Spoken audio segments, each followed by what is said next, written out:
Viewer discretion is advised. You drafted future murderer Lawrence Phillips. He beat the hell out of a woman and still played. You had a player kill a woman with his car and still played. Adam Vinatieri also did this to you. You moved to LA where nobody gives a damn about you. Los Angeles Rams Stan Kroenke. Stan Kroenke got his money in real estate through shopping centers and apartment buildings. He also married one of the richest human beings on earth, Ann Walton. And I think he is a proctologist as well, the way he gave the entire city of St. Louis a rectal exam on the way out of moving the team. 2001 Super Bowl, it has been alleged that the Patriots filmed the Rams walkthrough, and through some false allegations and a videotape that was never produced, these rumors were never verified. The reason the Rams are named as the perpetrator of this because they were the ones tossing around all of these false accusations. Weak trolling attempt if you ask me.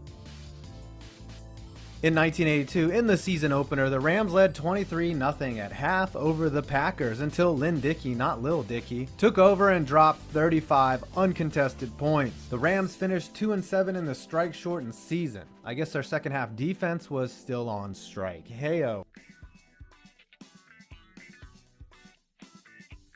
The oldest and crustiest stadium in the league, the LA Coliseum, was originally built in 1923 and is the only NFL stadium that has also hosted an Olympic. The Rams will be moving to their new digs, which looks like a giant teardrop in 2020. It's located in Dr. Dre's neighborhood.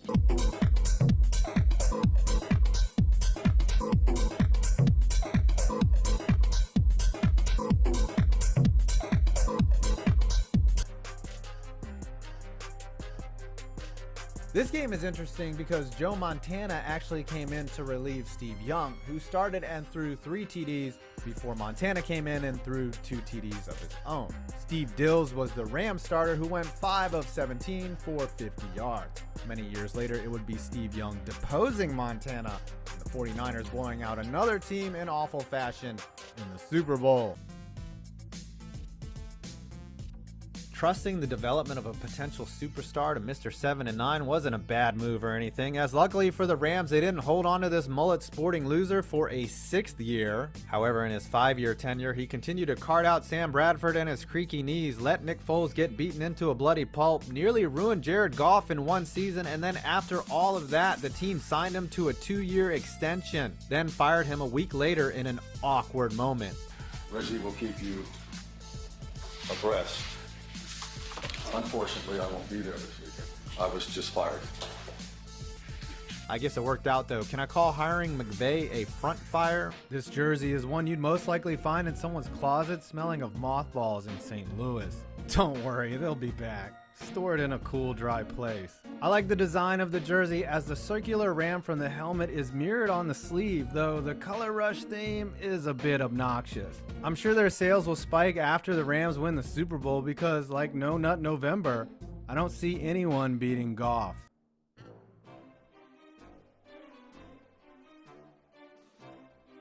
Looking like a giant hamster or maybe even a rat, Rampage is one item that made its way to Los Angeles after the team left St. Louis. Luckily, finishing 7-9 didn't make the trip either. Well, one season did. I guess his primary job is to keep other teams from beating Goff. Who doesn't like beating Goff? I beat Goff all the time on the internet. Oh, what is this thing? It looks like a 6, which is double the amount of points they put up in last year's Super Bowl. And give this Ram a pillow for everyone that got put to sleep by that boring game. Rams fans should be salty by that egg you laid in the Super Bowl, but really, it was in the Super Bowl, so just a little salt. Fans back at the home base in St. Louis are hella salty, but hey, they got to see the team that left them get shut down like the New York City power grid. Way to bookend the beginning of the Patriots dynasty and its continuation. You gave Jared Goff the most guaranteed money in history, so the league will either be beating Goff for a while or you'll end up paying him to play against you. You had Jerome Bettis and completely misused him as a fullback. And don't try to justify letting a Hall of Fame back go. The boy genius couldn't outsmart the old man who ground you to death in a Super Bowl less exciting than watching Matlock reruns. Someone bring me some Metamucil.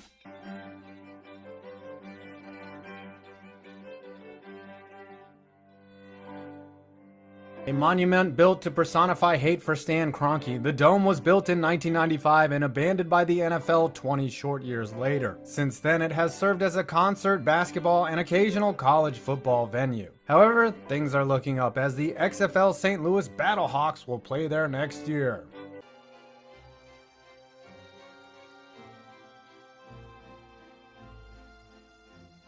A stadium once converted to fit the needs of the indecisive Rams. Anaheim Stadium was originally baseball only until 1980 when it was completely enclosed. After the Rams returned to St. Louis, the park was returned to a baseball only venue in 1997.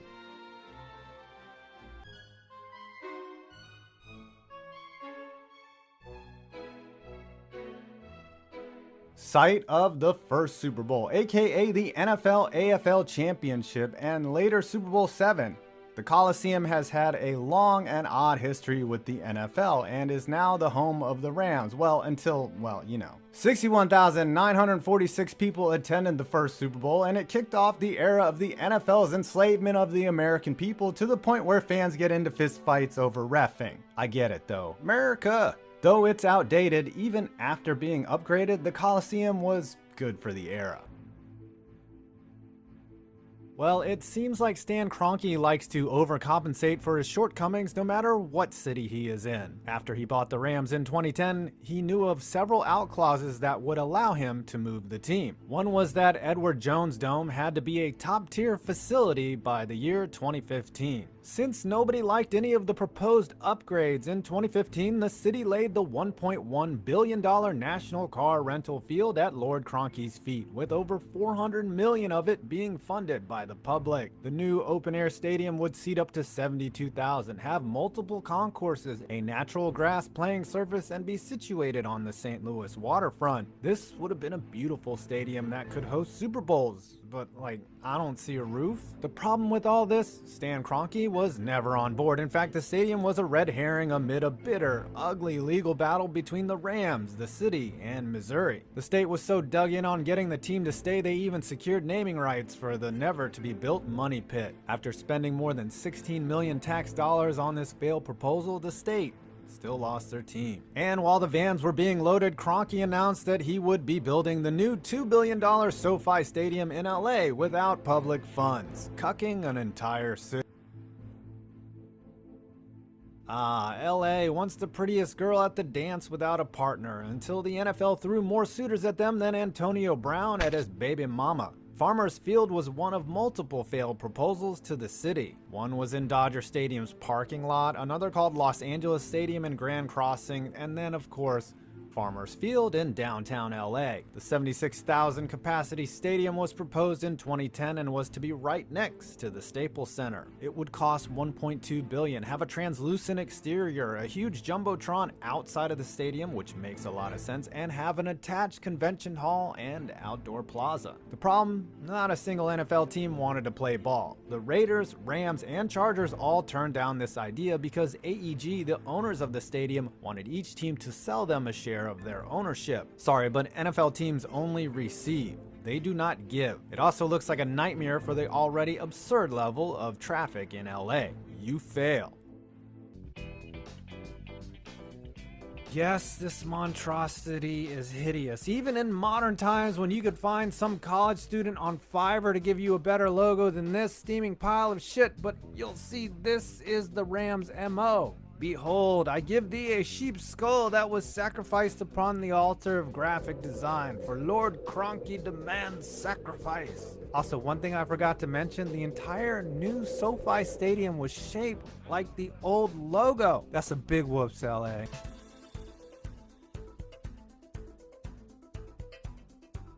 How is the $5 billion monument to Stan Kroenke's hairpiece and Dean Spano's greed not the #1 stadium? Well, despite it being a house of pure opulence, the biggest negative for the site is atmosphere and surrounding areas, especially when it comes to apathetic fans who, even if they were allowed to come this year, would only be coming to network, check out the new digs, or Chargers fans not showing up at all. Still, an amazing stadium though.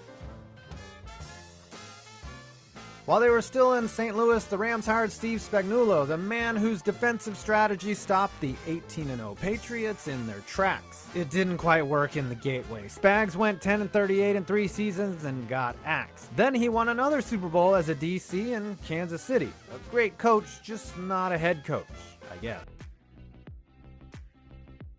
After the Greatest Show on Turf officially disbanded, the St. Louis Rams totally collapsed. They cycled through Mark Bolger, Kyle Bowler, some guy named Keith Noll who in fact threw 5 interceptions in his first career start, and they eventually drafted Sam Bradford, whose knees were pretty much made of paper mache. Despite the team around him, Steven Jackson still managed to be one of the best running backs in the NFL during this era. Jackson put up at least 1,000 rushing yards in every one of these seasons, looking like he was the only Ram who carried them at times. But this team was dreadful no matter who was the coach, Scott Linehan, Jim Haslett, or Steve Spagnuolo. The Rams even snuck in a 7-9 season during Sam Bradford's rookie year, but were so bad the other 4 seasons that it brought their total win percentage down to just 20%. This was truly the worst show on turf. Say what you will about Jared Goff, but he did lead LA to the Super Bowl, and even though he only put up 3 points, it's enough to not make this trade a total loss for the Rams. Though, wait till you see what the Titans got. To climb up to the top pick, the Rams sent Tennessee the 15th overall pick, 2 second-round picks, 2 third-rounders, and another first-rounder out of that haul. The Titans ended up with 3 playmakers: Jonnu Smith, Corey Davis, and a 2,000-yard rusher named Derrick Henry. The Rams' big mistake was not taking Goff, though they could have waited and selected Dak Prescott. Their error was handing Goff a massive second contract that aged like milk in the sun. Overall, Goff reached the playoffs 3 times as a Ram, but he'll always be remembered as the human avatar for the offensive mastermind that is Sean McVay, and being swapped for another former overall number 1, Matt Stafford, in what I believe is the only time 2 number 1s have ever been traded for each other. Someone looked at it. Back in 2019 at the LA Coliseum, the Rams were embarrassed on Monday Night Football by Lamar Jackson and the Ravens, hurting them into a 39-point shearing. Lamar threw 5 touchdowns on just 20 attempts as the Rams gave up 285 yards on the ground. What a bad game. You're still here? You're still here. You're probably waiting for your team to... St. Louis Rams were the kings of the NFL in 1999. Led by MVP quarterback Kurt Warner, who was only a few years removed from working the graveyard shift, stocking shelves in a grocery store, preceding a stint in the Arena Football League, the Rams obliterated their opponents all year, earning the moniker Greatest Show on Turf, before capping the season by hanging on to win the 34th Super Bowl over the Tennessee Titans. But it sure didn't look that way to start. The Rams spent big bucks to sign Trent Greenaway from Washington to upgrade from Tony Banks at quarterback. Those plans ended before they began when Green tore his ACL in the preseason on a low shot from Charger safety Rodney Harrison. So in stepped Warner, who was only there in '99 because the Browns chose not to select the unprotected signal caller in their expansion draft. And now, 5 years after going undrafted out of Northern Iowa, Green's injury provided the opportunity he'd spent so much time preparing for. He'd immediately capitalize, passing for more TDs through 4 career starts than anyone else ever, on his way to authoring one of the greatest seasons a quarterback's ever had. It was a Cinderella run beyond anyone's wildest dreams. Head coach Dick Vermeil then retired, leading to the promotion of Greatest Show on Turf architect Mike Martz, and there was no slowing down this runaway locomotive over the next 2 years either. They were an embarrassment of riches on offense, with Warner flanked by Pro Bowl wideouts Isaac Bruce and Torrey Holt, explosive slot receiver Azahir Hakim, all-reliable Ricky Prohl, whose game-winning touchdown over Brian Kelly in the NFC Championship propelled them to the Super Bowl, and electric tailback Marshall Faulk, who also doubled as a star receiver, even topping 1,000 yards in '99 when he broke the single-season record for yards from scrimmage. And of course, Warner needed sufficient time to execute all the 7-step drops in Martz's offense, which human brick wall Orlando Pace provided at left tackle. By the close of the 0-1 season, a snapshot of this 3-year reign of terror shows an offense that led the league in points and yards each year, including the league's first ever 7,000-yard season in Y2K, while lording over the rest of the league by scoring 583 points more than they allowed, with no one else even in their solar system. Warner bookended these years with MVP trophies sandwiched around a season when Falk won it in the wake of breaking Emmitt Smith's single-season touchdown record. Throughout this time, they won an NFL-high 37 regular season games, 2 conference titles, and that Super Bowl 34 championship. They were flying high, on top of the world, until they weren't.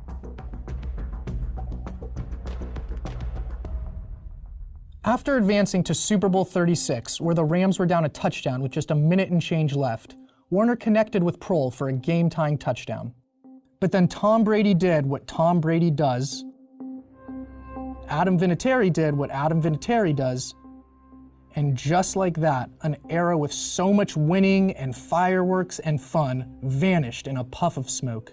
A month later, on March 6, 2002, the Rams lost the heart and soul of their defense when the Bills lured middle linebacker London Fletcher away, and St. Louis missed him. Coordinator Lovie Smith's unit, which was ranked 3rd in 2001, slipped down to the middle of the pack in 2002. On the offensive side, Oz Hakeem left for a lucrative deal and the opportunity to start in Detroit, while Kurt Warner completely lost his mojo as his magical carpet ride from undrafted 4th stringer to grocery store restocker to Super Bowl and league MVP came to an abrupt end.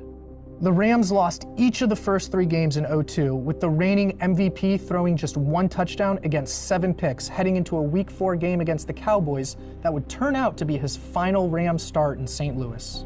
Warner broke his right pinky from a hit on just his 2nd pass of the game, which knocked him out of action for nearly 2 months. Jamie Martin started the next week in San Francisco and bruised his knee in a loss that dropped him to 0-5. So in stepped Mark Bulger the next week for his first career game action, and he'd go on to start and win the next 5 games, evening up their record at 5-5.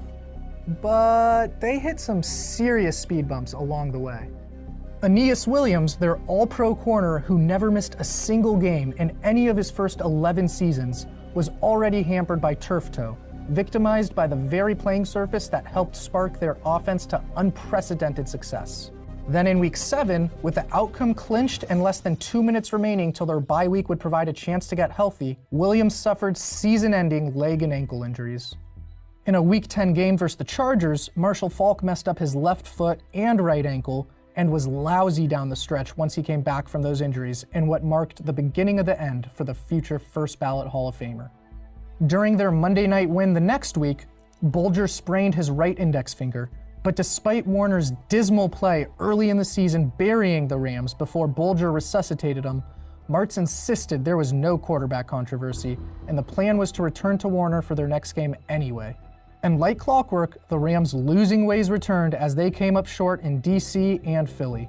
Another broken bone in his hand ended Warner's season while bringing a dark cloud of needless drama to the organization. See, Martz had explained it was he who ordered x-rays for Warner's hand, only for the quarterback's wife Brenda to call up a sports talk radio show the next day to basically call the team's head coach a liar, that Martz did not insist that he get an x-ray.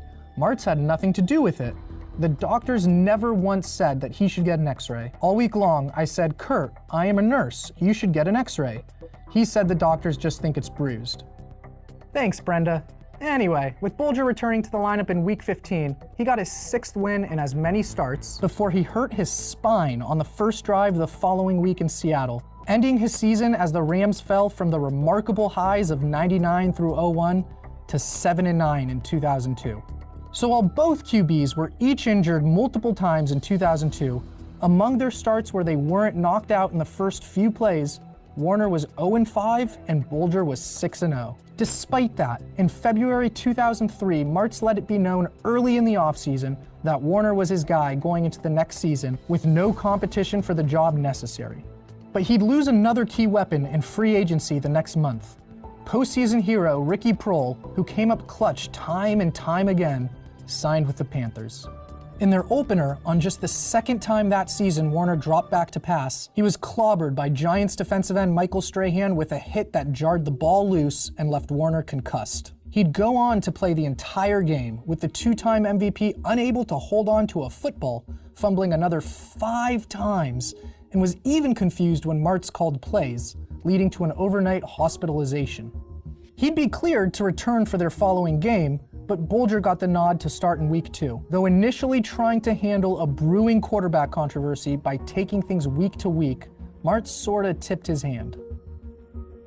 After Bulger and the Rams beat the Cardinals in his 3rd start of the season, Brenda Warner again took to the radio, this time to publicly inform the world that her husband wanted to play, and if that wasn't in the cards in St. Louis, he'd welcome a trade elsewhere. Those remarks led to Kurt's admission that he was starting to imagine moving on from the Rams a little more every day.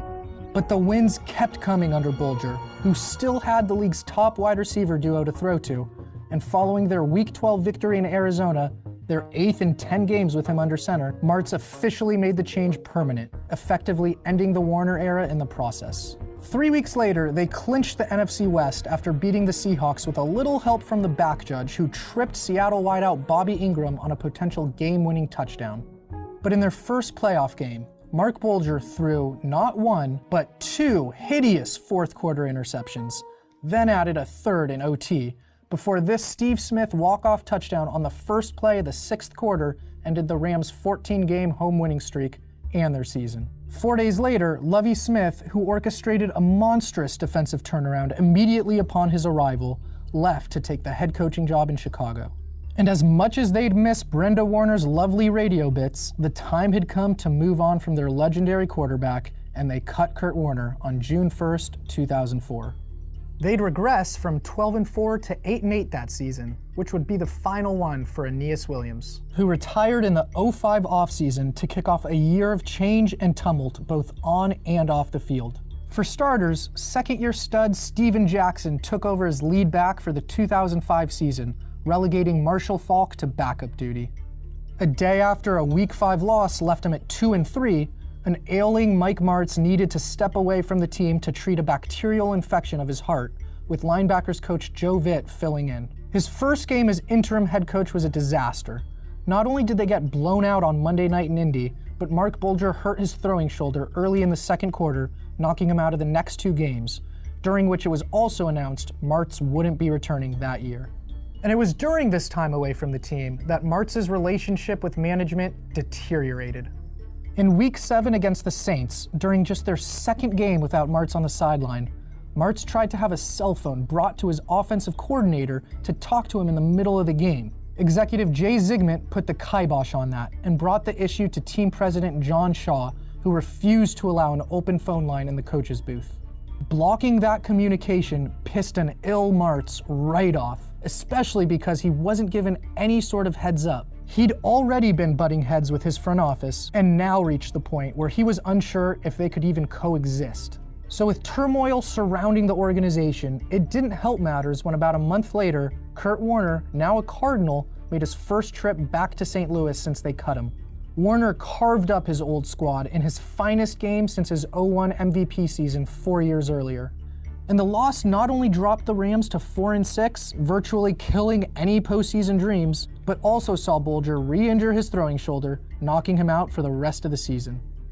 Then, with just a couple games left, Martz had gotten medically cleared to return for the season finale, but the Rams chose not to let him, then fired him the day after their 6-10 season concluded. To replace him, St. Louis hired Nick Saban's offensive coordinator, Scott Linehan. A few days before Linehan's first training camp as a head coach, Marshall Faulk underwent major reconstructive knee surgery, wiping away his 2006 season while putting his career in serious jeopardy. They did kick off the Linehan era by winning 4 of their first 5 games, teasing their fan base into thinking they'd perhaps turned a corner, but nope. They'd immediately lose 7 of their next 8 en route to an 8-8 season and another January on the couch. The Rams would head into 2007 having lost 17 of their previous 29 games, but those would seem like the good old days compared to what was coming. First, in late March, Faulk's career did indeed succumb to his knee problems, and the Hall of Fame back officially retired. Then in the next month's draft, picking 13th overall, the Rams chose Nebraska defensive lineman Adam Carricker, who played 2 years in St. Louis, missed a third with a shoulder injury, then was shipped to Washington for a couple late-round pick swaps. The very next selection was Darrelle Revis, who quickly became the top cornerback in the game and the best player on a squad that reached multiple AFC Championship games. Oops. When the 07 season rolled around, the wheels totally came off. They got horrific quarterback play from Bulger and Gus Frerotte, and they finished a 3-13 season a couple weeks before team owner Georgia Frontiere passed away in January 2008. The next month, they said goodbye to the aging Isaac Bruce, who in his time with the Rams had become the third leading receiver of all time.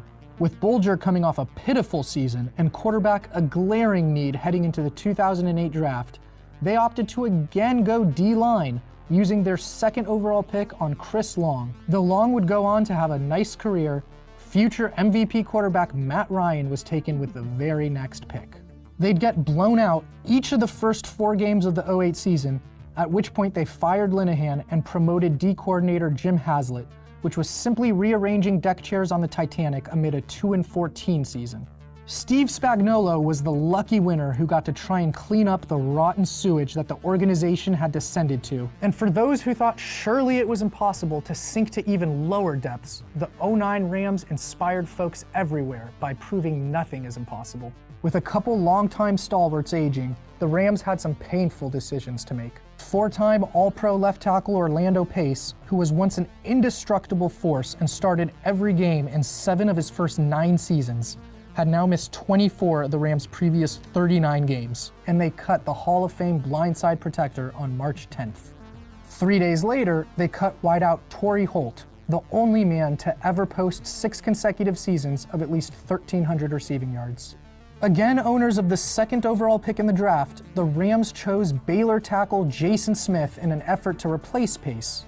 He started 26 games for them before the team moved on from their turnstile and pads. They'd go 1-15 in 2009, the first team to ever lose at least 13 games in 3 straight years. But the most delightful thing is that they barely ever even put up a fight, instead usually just laying down for their opponent. In the quarter century prior to the 2008 season, the entire NFL combined for just one instance of a team losing 7 games in a season by over 20 points. Then the Rams did so in both 08 and 09. They draft quarterback Sam Bradford first overall in 2010, and in August, minority owner Stan Kroenke, who helped get the team moved from LA to St. Louis in 1995, bought the majority share of the team from a couple of Frontiere's kids. The Rams sort of rebounded with a 7-9 season behind their Rookie of the Year quarterback, but that was their apex under Spagnuolo, and topping out at 7 wins is just not acceptable football for the Rams.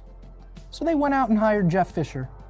He'd get 1 healthy season with Bradford before his quarterback's ACL started exploding anytime someone looked at him wrong, which doomed any chance of success together. Following the end of Fisher's 4th season in St. Louis and a dozen straight seasons failing to post a winning record, Kroenke pushed Command Z on the move 21 years earlier, and on January 12, 2016, the Rams said goodbye to St. Louis to return to the City of Angels. The Rams were a cheat code for 3 years, but relentless injuries at the most important position in sports, drama and resentment engulfing the organization, father time, and embarrassing draft miss after embarrassing draft miss caused everything to collapse in the blink of an eye.